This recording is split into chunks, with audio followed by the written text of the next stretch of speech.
orang itu cara berpikir nuruti nafsu, itu yang bahaya. Makanya Quran ngeritik ara'aita man ittakhadha ilahahu hawa. Orang yang cara berpikir itu nuruti hawa nafsu.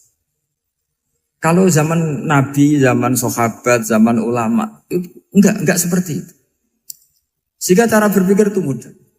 Makanya kata Nabi, absyiru ya ma'syaral muslimin, kata. Kamu harus senang ya ma'syaral muslimin. Allah sekarang buka pintu langit yang sebelumnya enggak pernah dibuka. Dan Allah yubahi bikum malaikatah. Dan Allah membanggakan kamu kepada para malaikatnya. Kenapa?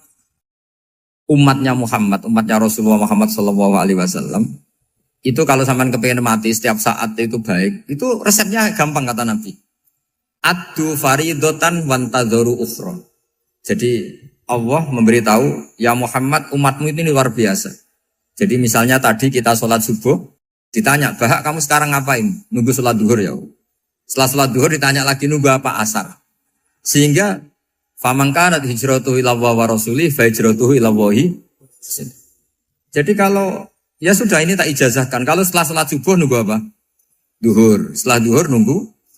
Sehingga ketika kita mati itu statusnya penunggu sholat. Tapi kamu kan enggak miskin. Kenapa? Penunggu kaya. Nah, itu enggak masuk surga itu.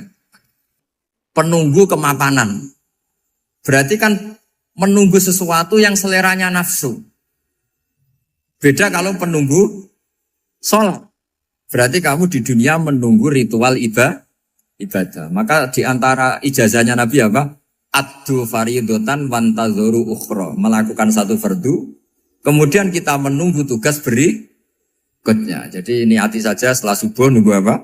Duhur. Setelah duhur, meskipun kita di perapatan. Apa? Nunggu asar ya. Tapi ya asar betul, jangan nunggu tok pas asar enggak. Jadi sebetulnya umat ini gampang sekali.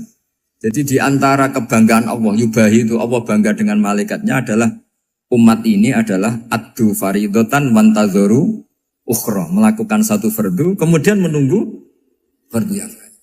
Dari mengkhidmati kampus, ingin mengkhidmati masyarakat. Dari satu masyarakat lokal Semarang menjadi sampai sekarang, sampai Banjarmasin, Unisula mau bikin kampus di sana, terus gitu. Dari satu tugas ke tugas yang lain. Makanya Islam diajarkan setelah satu tugas selesai, faida faruh tafan sok. Jadi sehingga hidup kita itu dinamis. Dari satu kebaikan menunggu kebaikan lain, dari satu kebaikan menunggu. Sehingga hidup kita ngapain? Nunggu satu kebaikan. Ini sudah masuk faman kanat hijratuhu ila Allah wa rasulih, fa hijratuhu ila Allah wa rasulih. Sehingga bayangkan kalau kita direkam Allah. Gusti kula ampun mati nak dereng sugih.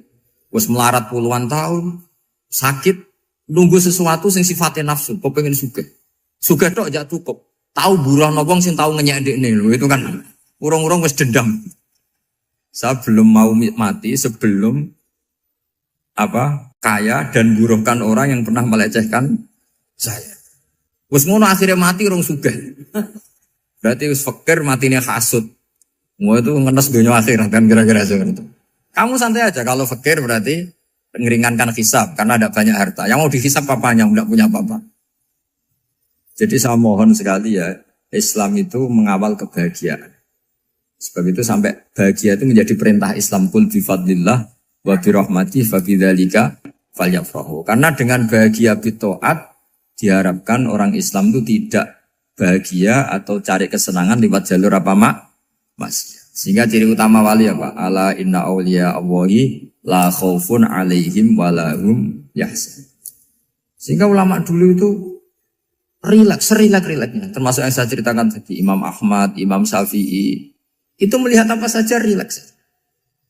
Ya tadi kalau disenangi orang ya barokah, punya kawan kebaikan.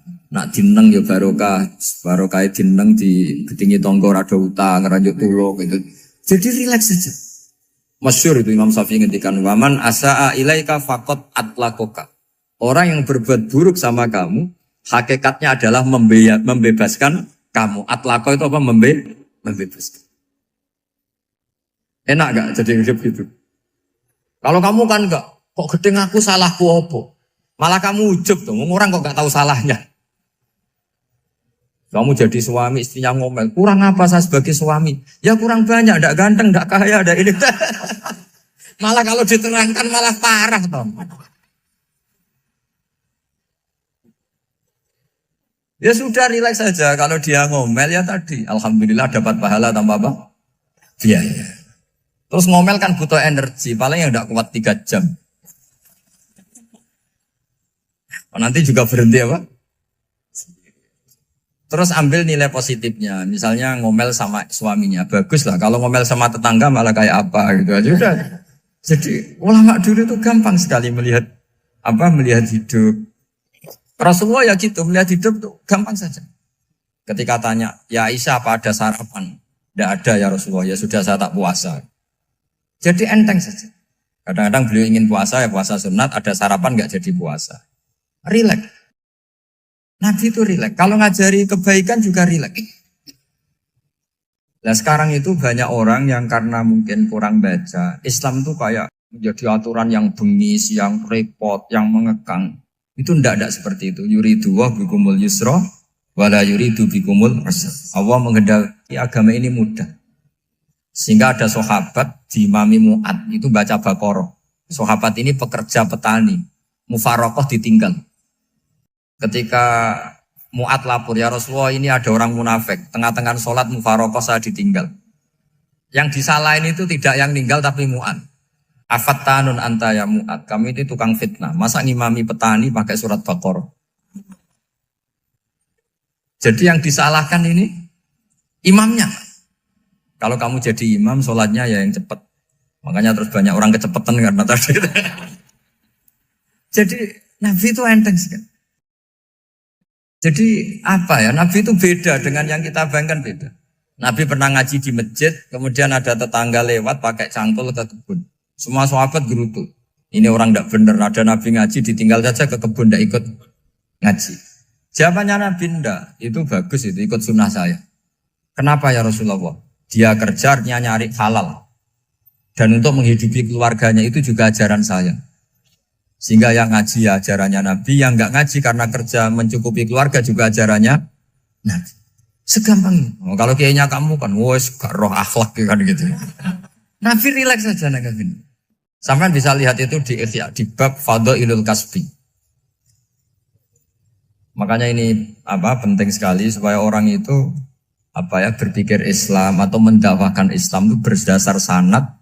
Ya, yang mutasil yang pernah dilakukan Rasulullah SAW. Sesuatu yang dilarang Allah itu pasti madharat. Maka untuk melarang seseorang bergantung sama narkoba misalnya atau hal-hal yang bahaya pada fisik, itu satu tentu bagi ahlullah, tentu karena takut Allah. Tapi banyak masyarakat yang memang benar-benar bisa meninggalkan narkoba karena efek buruknya ganja. Bahwa itu mengakibatkan sakau, mengakibatkan tidak sadarkan diri, mengakibatkan kebangkrutan ekonomi macam-macam. Sehingga mereka benar-benar benci sama yang namanya narkoba. Jadi di antara manhajul Quran itu kalau mentakbih, memburuk-burukkan maksiat itu mesti dikritik innahu kana fahisyah. Innahu kana fahisyata wa maqta wa sa'a sabila. Innahu kana fahisyata wa sa'a sabila. Diulang beberapa kali. Sehingga dibutuhkan kecakapan untuk menganggap satu hal yang buruk itu fahsyah, sesuatu yang enggak rasional, sesuatu yang tidak positif, sesuatu yang pasti berdampak negatif. Sehingga kalau misalnya tadi dibacakan oleh Qori, kuntum khaira ummatin ukhrijat linnasi ta'muruna bil ma'ruf wa tanhauna 'anil munkar. Untuk berhenti dari kemungkaran itu satu takbihun litil kal mungkar atau litil kal mungkarat, bahwa mungkarat itu kita cap, kita stigmasi bahwa itu buruk sekali. Seperti Nabi mengajarkan pemuda tadi, masa kamu suka ibu kamu digitukin lelaki lain, putri kamu, bule kamu, bude kamu, sehingga orang ini pikirannya termindset betapa buruknya zina.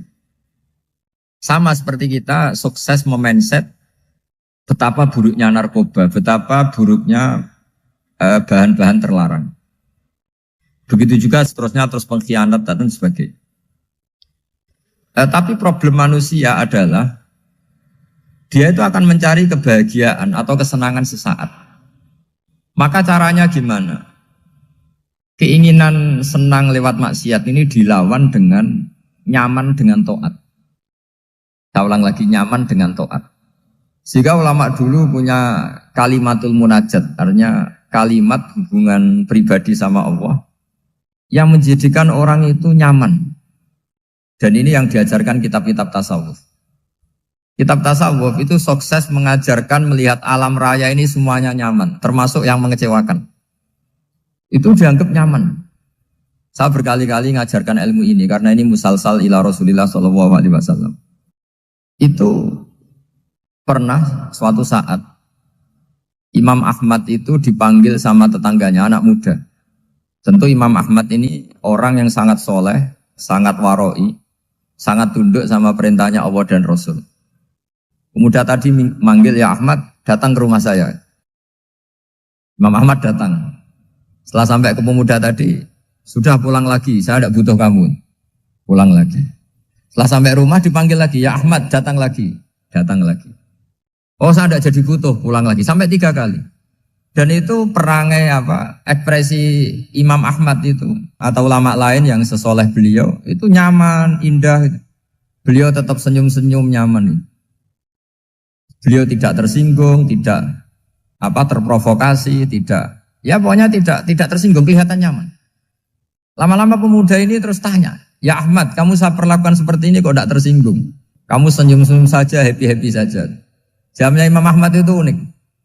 Wahai pemuda, saya kamu panggil itu senang sekali. Karena kata Nabi, kalau kamu iman dengan Allah dan Rasul, maka hormatilah tetangga. Jadi saya senang. Karena nuruti perintah Allah untuk menghormati tetangga. Jadi tidak ada urusannya dengan kamu. Kagetnya kayak apa? Jadi dipanggil tetangga ya senang karena melakukan perintahnya Allah dan Rasul, yaitu ikramul jar, fal yukrim jarum. Disuruh pulang, kamu ingin saya pulang, ya saya pulang. Disuruh datang, ya saya datang. Jadi saya tidak tersinggung, saya tidak ada urusan dengan kamu. Urusan saya dengan Allah Subhanahu wa Ta'ala.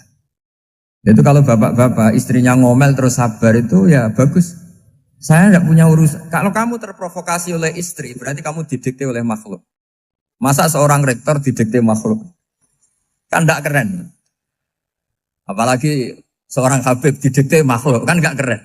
Yang bisa mendikte kita hanya Allah Subhanahu wa Ta'ala. Dan Allah mendikte kita, mengajarkan kita wa ashiruhunna bil ma'ruf fa in karihtuhunna fa'asa an takrahu shay'an wa yaj'alallahu fi khairan katsira. Jadi cara melihat istri kita bawel gitu atau cerewet, alhamdulillah ini ada pahala tanpa modal, cukup sabar.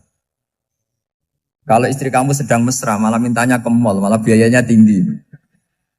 Murah mana dapat pahala dimarahin sama saat mesra minta ke mall?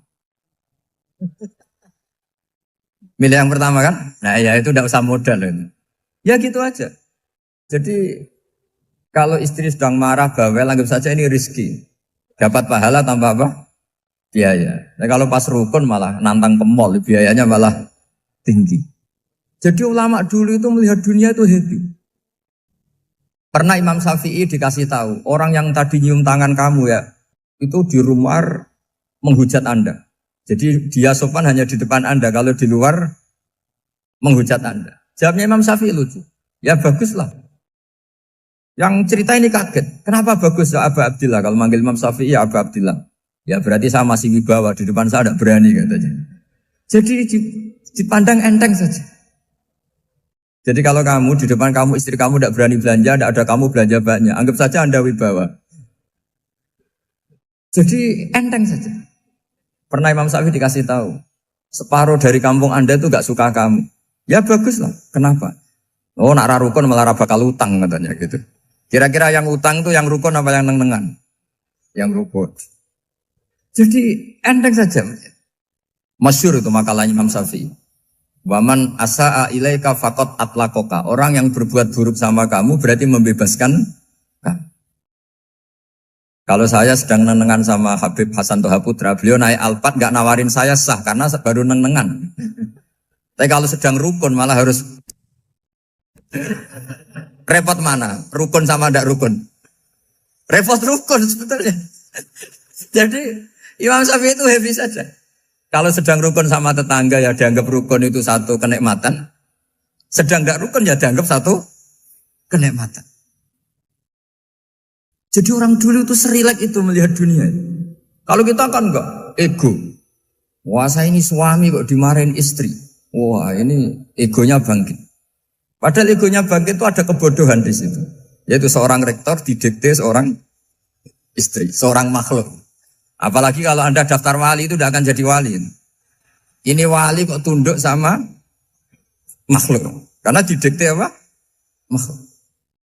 Maka Imam Ahmad ketika tetangganya bully gitu ya santai saja, beliau happy. Ketika pemuda tadi eskal janggal, kenapa kamu gak tersinggung ya Ahmad? Memangnya saya harus tersinggung gimana?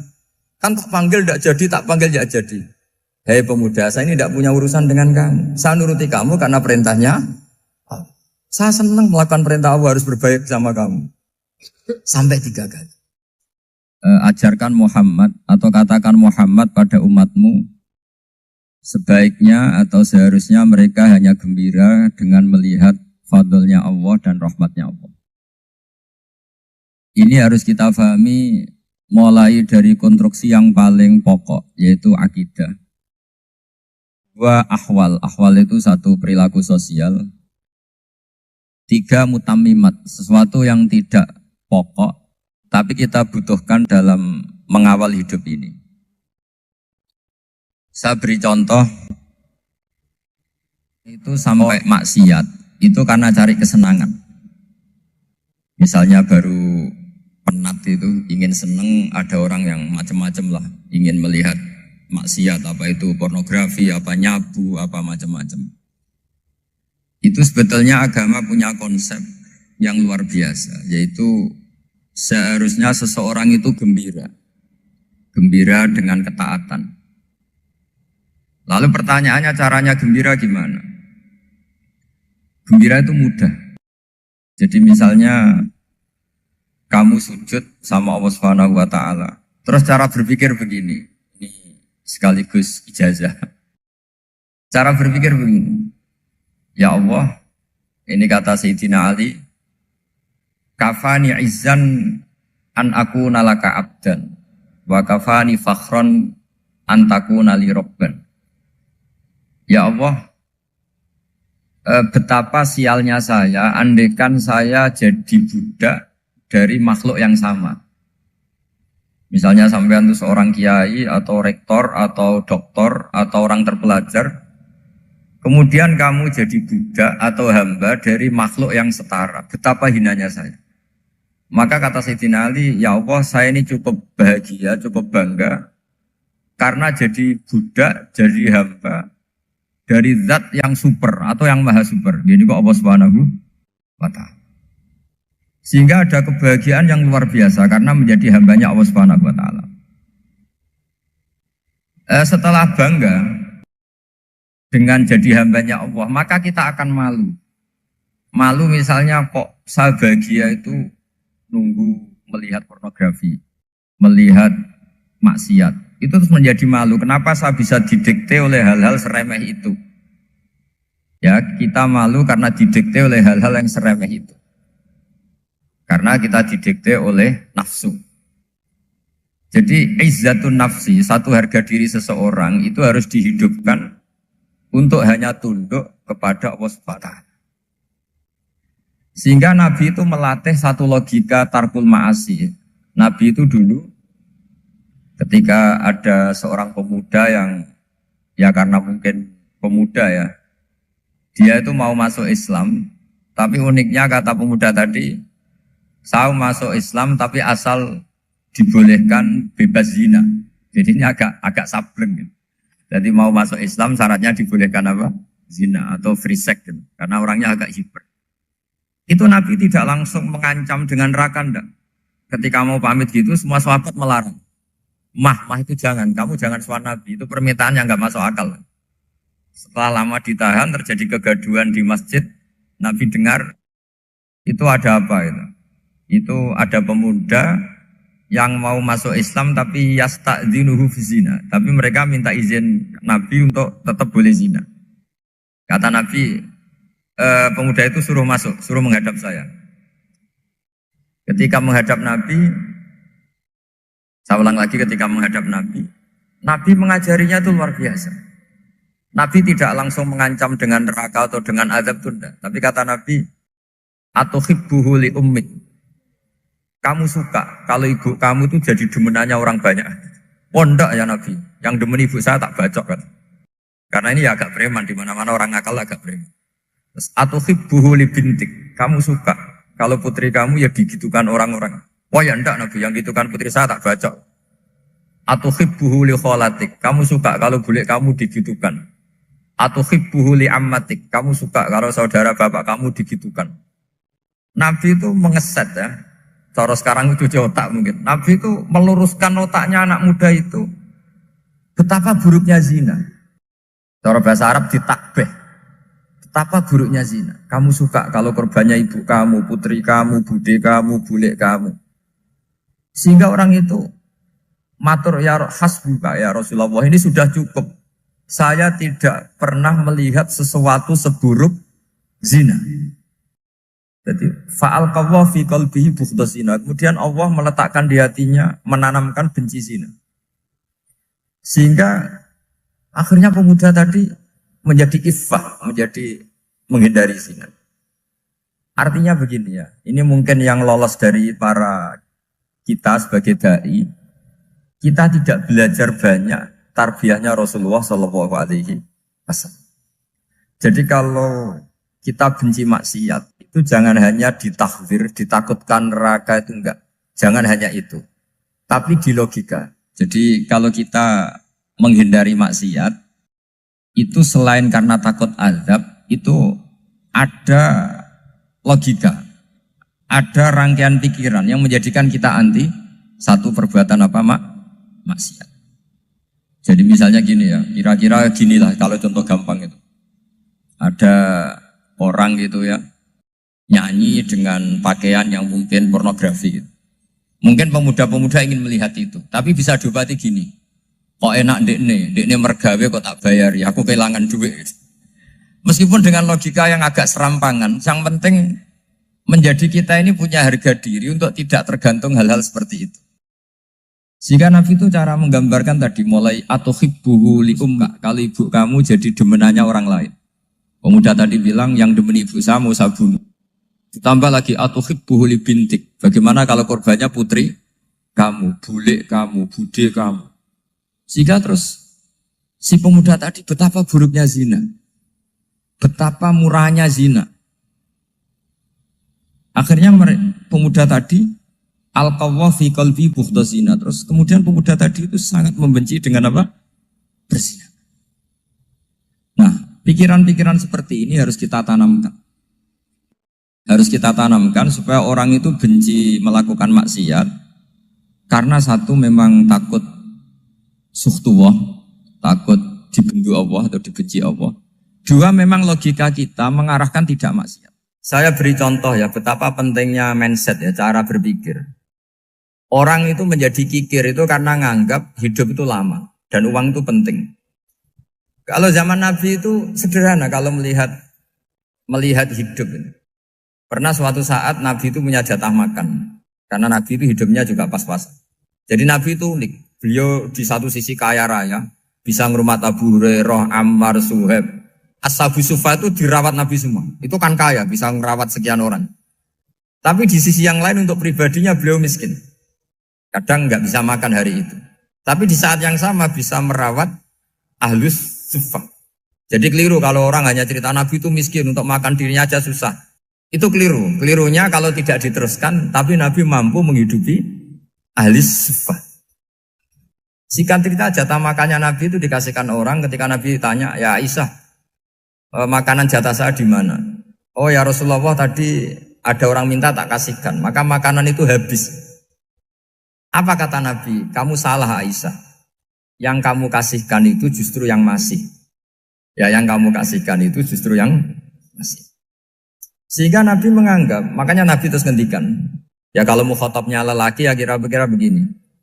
Wahallaka min malika illa ma akalta fa'afnaita walabista fa'ablaita. Terusannya watasaddaqta fa'abqaita kata Nabi. Harta kamu ya kamu makan kemudian ke WC jadi kotoran atau punya pakaian mewah nanti rusak.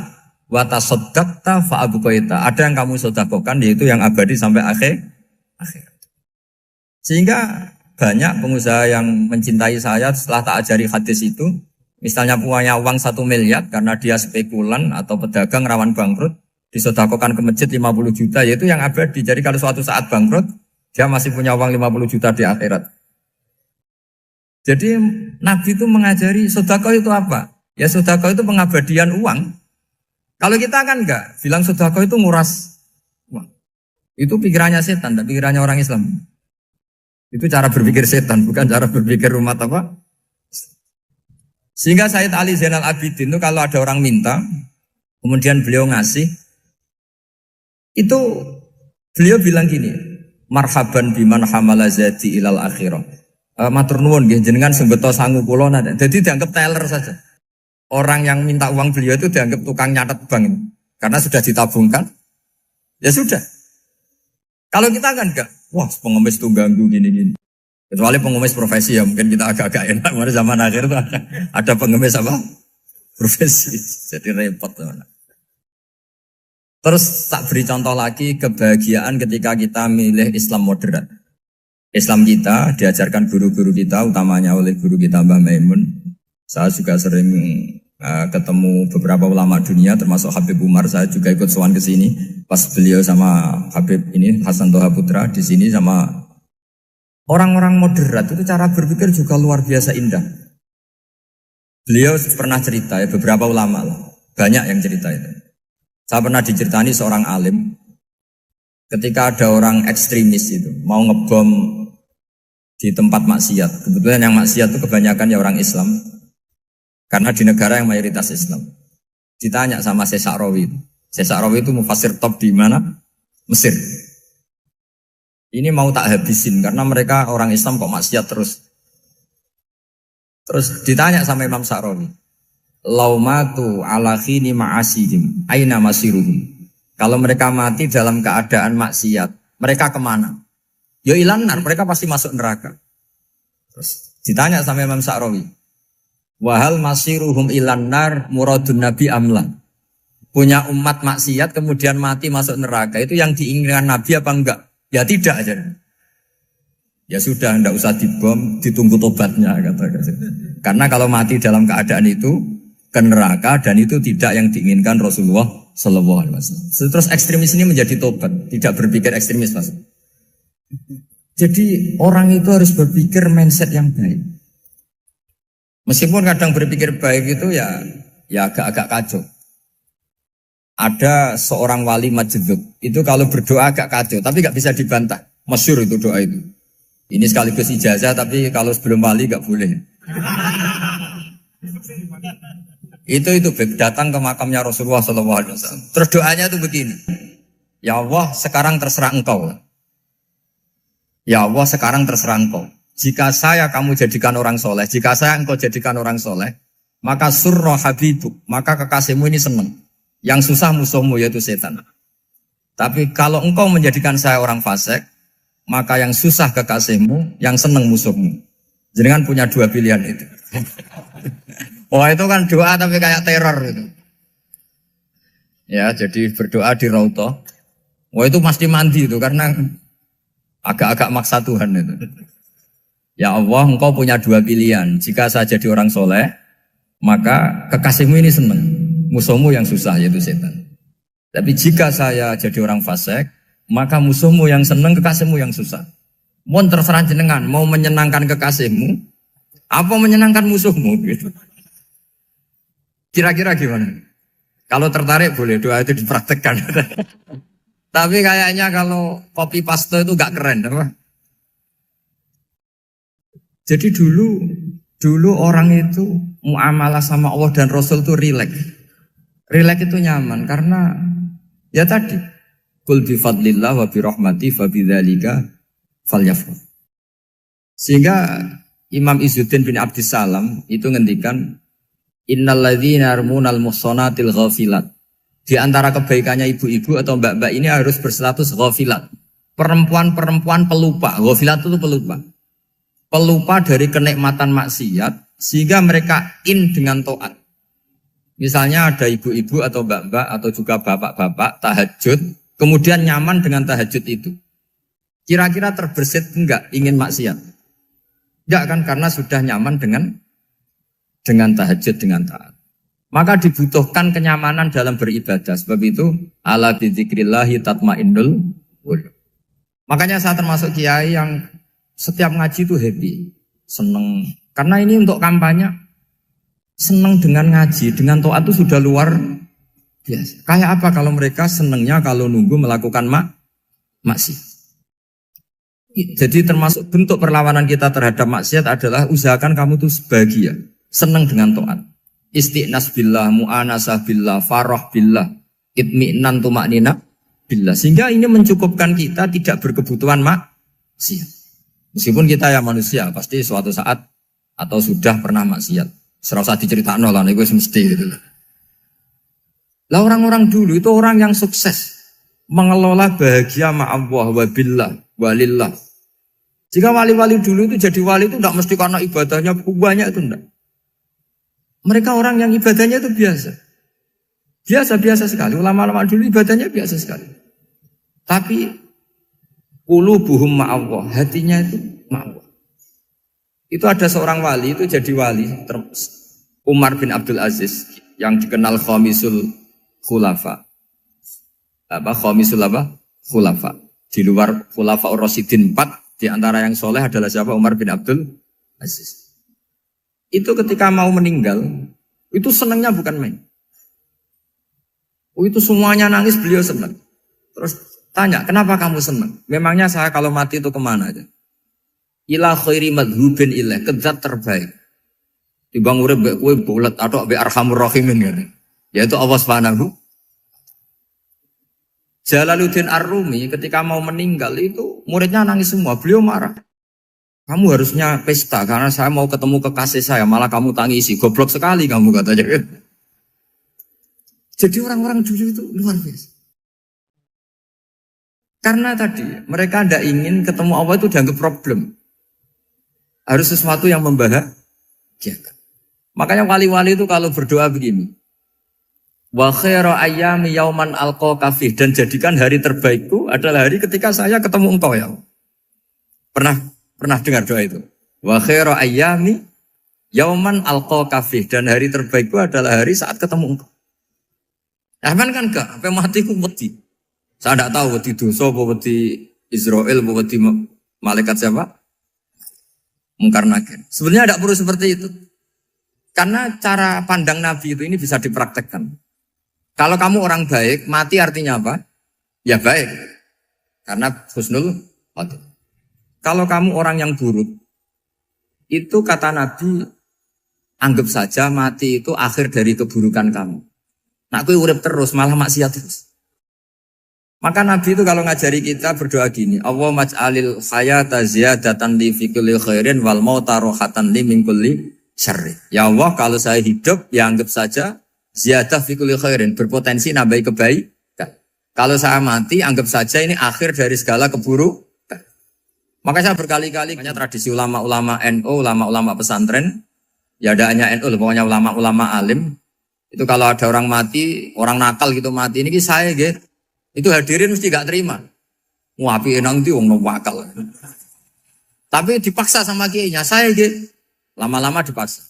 Saya gitu. Padahal ning atine kiai wis ra iso maksiat meneh, wis saya gitu. Karena dengan mati berarti saya sudah tidak bisa maksiat lagi. Jadi Nabi melihat hidup dan mati itu segampang itu.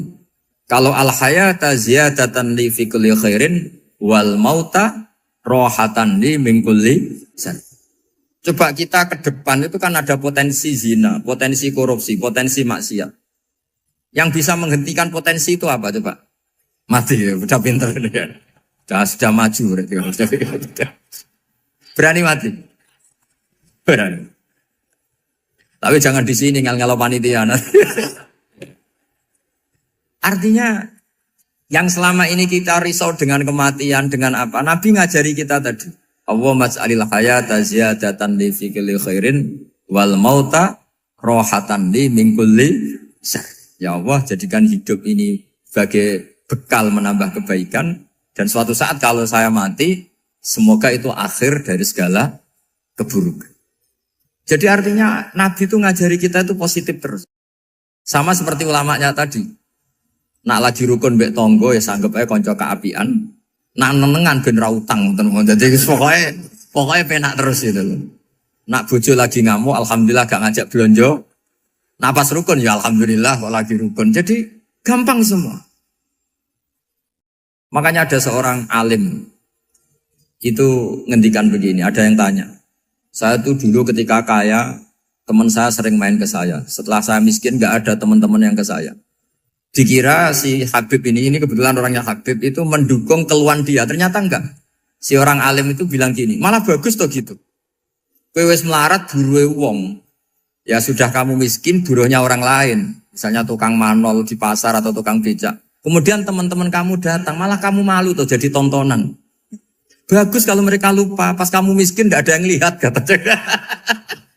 Jadi apa ya, dianggap enteng saja gitu. Akhirnya orang ini gak jadi ngeluh. Selama ini kan kita ngeluh ya, ketika miskin teman-teman gak datang. Coba kalau mereka datang pas kamu buruh bikin botol di orang lain. Mantan bos buruh, malu gak? Milih datang kepada? Nggak lah, sudah bener itu. Jadi ulama dulu itu makanya sering baca biar tahu solusi hidup. Jadi ulama dulu itu gampang sekali melihat kehidupan itu. Gampang sekali, indah, gampang. Kebahagiaan ini pula yang harus kita latih dalam melakukan ketaatan. Tapi memang obsesi saya terbesar atau cita-cita saya terbesar memang setiap ngaji saya ingin orang mukmin semuanya itu bahagia.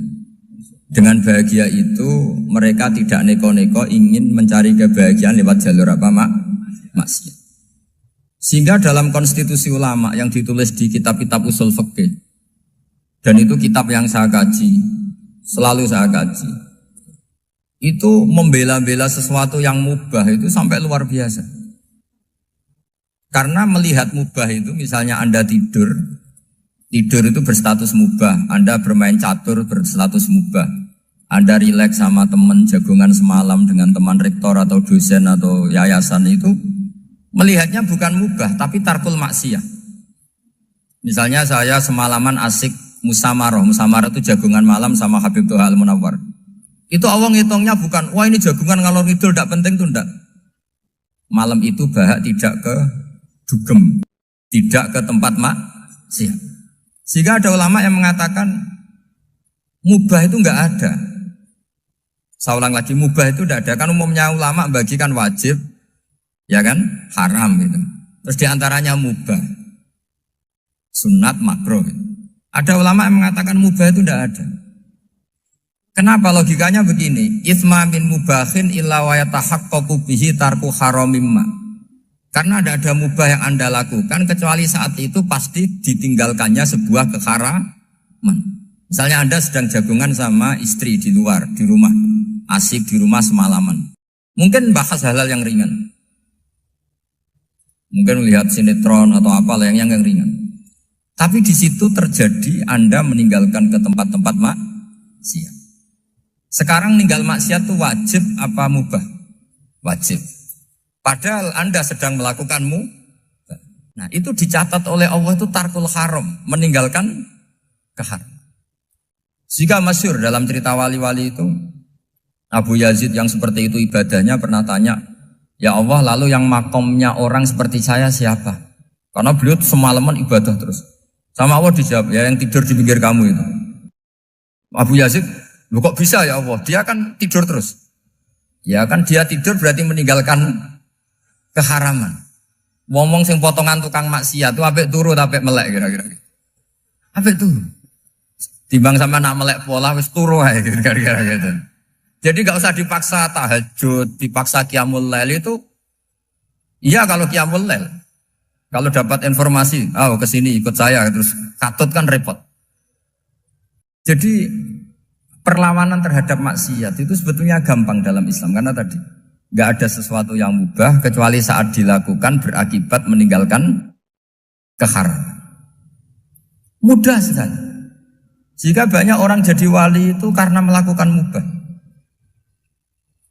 Itu ada orang jadi wali itu karena sering makan. Ya makan biasa itu.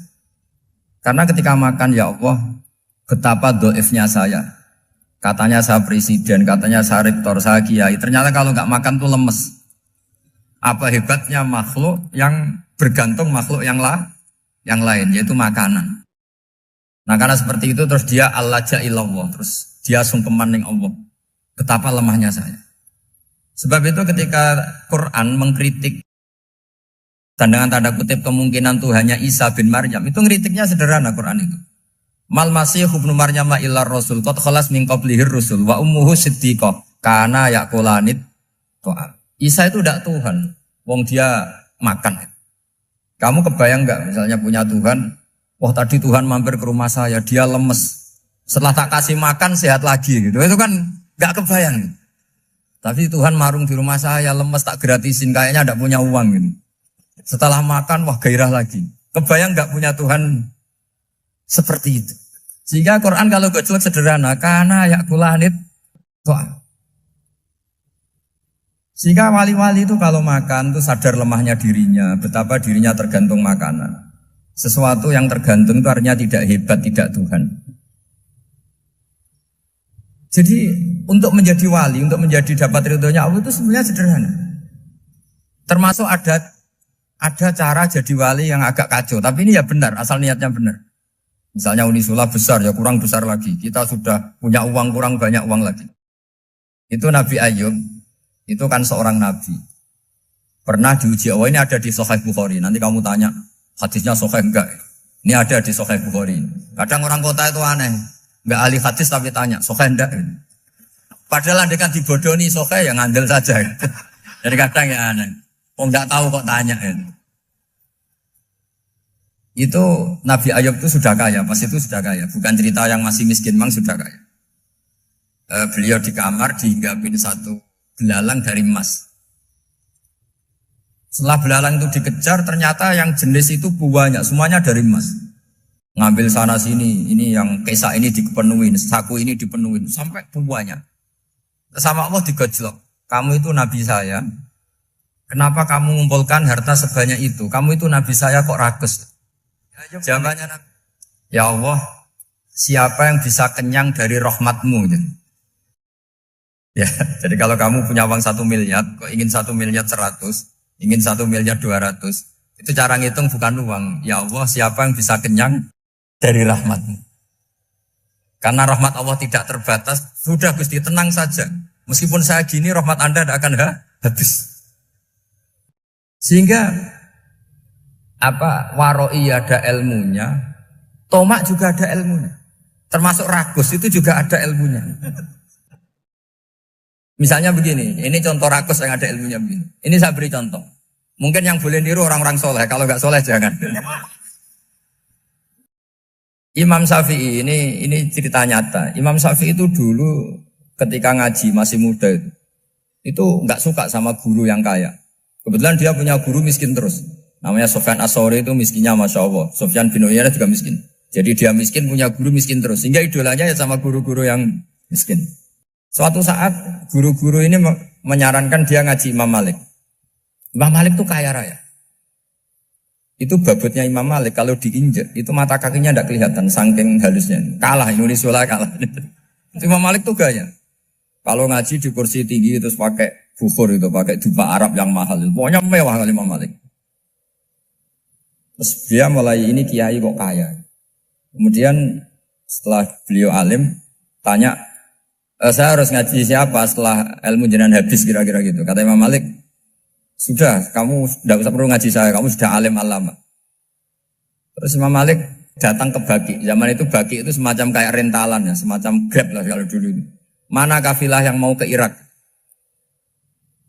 Ya sudah terus, oh kita mau ke Irak. Ini antar ke Muhammad bin Hasan As-Syaibani. Itu dibiayai sama Imam Malik. Grabnya ya dibayarin, itu kafilahnya itu ya dibayarin. Imam Syafi'i disangoni surrotan min dhahabin. Jadi satu kepes uang dikasihkan. Itu pernah tak hitung semurah-murahnya itu sekitar 60 juta. Imam Syafi'i mulai mikir, kiai yang saya kritik lomo, sing kiai miskin tak puji, gak pernah ngamal kan, tentu orang miskin. Setelah datang ke Muhammad bin Hasan As-Syaibani, beliau itu pakar usul fikih, muridnya Abu Hanifah. Beliau al-usuli, pakar usul fikih. Itu Muhammad bin Hasan As-Syaibani itu kalau ngitung emas, itu di ruang tamu. Uangnya miliaran, emasnya banyak. Dari kota ini dipindah ke kota ini. Mas, kalau ngitung di ruang tamu. Bukan di kamar, di ruang tamu. Imam Syafi'i tambah kaget. Imam Malik kayak gitu sudah saya soal, malah ini kaya raya. Setelah Imam Syafi'i kelihatan kaget, digojlek sama Muhammad bin Hasan Asyibani karena beliau senior. Atakjabu min hadza, kamu aneh melihat ini? Iya. Kenapa? Ulama kok kaya raya. Terus kata Muhammad bin Hasan, ya sudah, uang ini tak kasihkan orang-orang fasik, binti gue demenan, gue nyabu, macam-macam. Oh jangan, nanti dipakai maksiat. Pun jenengan mawon sing suka. Semenjak itu Imam Syafi'i rubah. Jadi kalau kampus ini ingin akreditasi A, ingin mulia, ingin apa, kamu ridho kalau yang punya prestasi seperti itu adalah orang-orang fasik. Ridho enggak? Enggak kan? Maka didoakan ini. Nah itu namanya berpikir secara usuli. Kamu jangan hanya nuruti karena berpikir waroi terus kamu benci kekayaan. Tidak bisa seperti itu. Karena pangkat dan kekayaan ketika dikelola secara kesolehan maka akan menjadi energi positif yang luar biasa. Semenjak itu Muhammad bin Hasan Asyibani berhasil mendidik Imam Syafi'i. Sampai akhirnya keterusan Imam Syafi'i berpendapat kalau orang Islam bisa bikin rumah tingkat kok punya rumah reot itu haram. Akhirnya keterusan. Kalau bisa jadi bupati kok jadi ketua RT juga haram. Karena al-Islam ya'lu wala yu'la. Islam itu luhur bukan bisa diluhurin. Sehingga rata-rata orang Syafi'iyah termasuk kiai-kiai Indonesia itu rata-rata ya agak-agak politikus. Ya agak-agak kedonyan, mungkin sebagian kedonyan tenan gitu. Karena gak ridho gitu loh. Kalau kesempatan itu dikuasai orang fasik kemudian menjadi kekuatan maksi. Coba kalau bupati itu orang yang fasik. Kemudian programnya supaya rakyat seneng semalaman dangdutan yang purno misalnya. Supaya rakyat seneng dibolehkan dugem, dibolehkan judi. Tapi kalau yang jabat orang soleh kan ada beberapa perda yang menolak penyakit apa? Masyarakat. Jadi kamu jangan melihat bahwa kepangkatan ini hanya sebagai alat korupsi, alat otoriter, enggak. Asal kena orang soleh, maka ini menjadi energi kesolehan atau energi positif. Sebab itu ketika Allah muji para nabi yang soleh, diantaranya disifati apa? Faqad ataina ala Ibrahim al-kitab wal hikmata, terusannya wa atainahum mulkan azim. Dan Nabi Ibrahim dan keluarganya tak kasih kerajaan yang besar. Nah sekarang masih banyak orang yang cara pandang ngapain bikin Unisula yang megah, ngapain berambisi punya akreditasi A dan sebagainya. Menyoal seperti itu salah secara usul fikih. Karena secara usul fikih kesempatan yang baik tentu harus diperjuangkan oleh orang-orang yang soleh. Karena ini supaya jadi otoritas yang positif. Itu dulu ada latihannya. Jadi orang dulu itu gampang sekali ketika milih miskin ditanya, kenapa miskin? Saya ingin hisab saya ringan. Tapi ketika mereka kaya, yang soleh, supaya harta ini tidak dipakai orang yang nanti dipakai maksiat. Kita misalnya orang soleh mau pangkat, karena kita ada ridho, kepangkatan itu dipegang orang maksiat, kemudian menjadi energi maksiat. Begitu juga seterusnya. Maka ulama dulu itu rileks. Sampai Nawawi Al-Bantani itu nanti bisa dicek di tafsir. Qul hal yastawil ladzina ya'lamuna wal ladzina la ya'lamun. Beliau muji-muji ulama. Kemudian ada seorang yang agak hasut mungkin. Tanya begini. Hebatnya ulama itu begini-begini. Terus ditanya, tapi kenapa kita sering melihat ulama ngantri proposal di rumahnya bupati kan? Sementara bupati enggak pernah datang ke ulama ngaji ihya. Jawabannya Imam Nawawi itu unik. Ya karena ulama itu tahu gunanya uang, sehingga nyari uang untuk pondok, untuk masjid. Sementara bupatinya tidak tahu gunanya ilmu, maka tidak pernah ngaji. Jadi ya ringan saja. Jadi ya sudah seperti itu. Jadi kalau ada ulama kedonyan, anggap saja karena tahu gunanya uang. Jadi kenapa ulama ngantri di kabupaten, bukan bupati ngantri di ulama? Jawabannya karena ulama tahu gunanya uang, sementara bupatinya nggak tahu gunanya ilmu. Kira-kira gitu lah. Ada ustadz tidak ganteng, kesensem rondo cantik, karena tahu gunanya ustadz itu. Artinya tahu gunanya kalau saya nikah nanti punya anak jadi gus, kan dia kiai gitu. Tapi rondone raro gunane dia karena miskin gitu. Jadi ulama dulu itu rileks. Rileks menafsirkan apa saja itu rileks, termasuk saat terpojok. Itu rileks. Karena semuanya dianalisis pakai ilmu. Sehingga ciri utama wali itu apa? Ala inna awliya Allahi la khaufun alaihim walahum yahzanun. Enggak ada rasa takut, enggak ada rasa gampang. Karena melihat sesuatu itu gampang saja. Saya ulang lagi, melihat sesuatu itu gampang saja, ringan. Oke, semoga barokah. Assalamualaikum warahmatullahi wabarakatuh.